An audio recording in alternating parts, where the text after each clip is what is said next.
In New York State, nearly 12% of all high schoolers smoke, with many of them becoming addicted for life. 90% of smokers try their first cigarette at age 18 or by age 18, as companies were talking about marketing to a younger and younger audience. Today, we are kicking off National Kick Butts Day.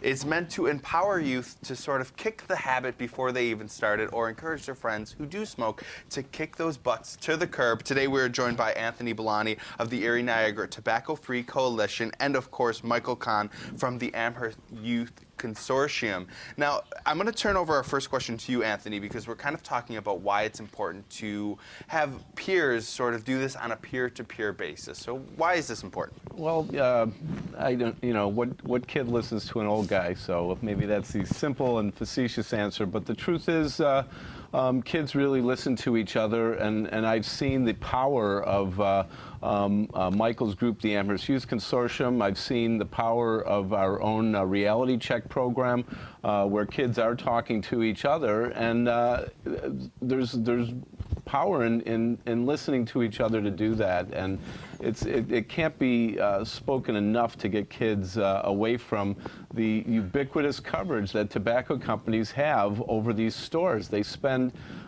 billions of dollars more than any other product combined to make sure that they own the front counter of the thousands of stores that they have their products in, because they know that kids go into stores especially as teenagers more than adults, and they're counting on those teenagers. You mentioned the statistic, 90% that are hooked have started before they're 18. The unfortunate statistic is that the average age of kids starting that are hooked today is around 13.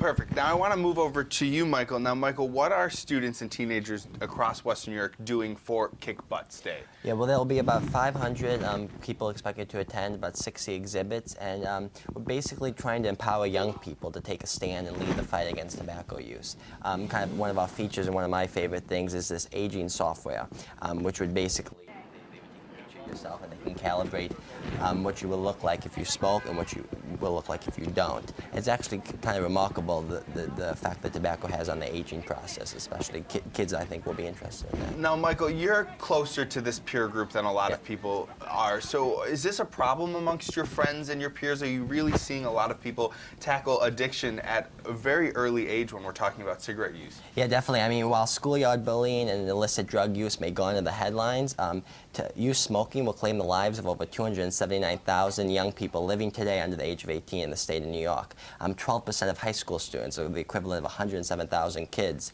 smoke cigarettes right now. And with the Youth Consortium, we're really leading the fight against this. Recently, we visited a lot of convenience stores and other places that sell tobacco products, and kind of gauging the influence that these power wars and big tobacco has on impressionable young people. And it's remarkable that we don't seem to put the emphasis on it like we do a lot of other things, in like illicit drug use, as I mentioned, and bullying. Now, Anthony, I want to turn it back to you real quick. We don't have much time left, but for families that are tackling this issues or for friends that want their friends to stop using cigarettes or other tobacco products, where can we find more information? You can go to the New York State Smokers Quit Line website, which is, there's Kick Butts Day, which is another resource. That's sponsored by the Campaign for Tobacco-Free Kids. Lots and lots of material there. And nyquits.com,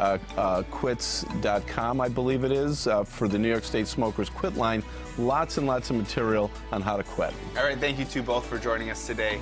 And of course, it's always great to talk about these very important and pressing issues.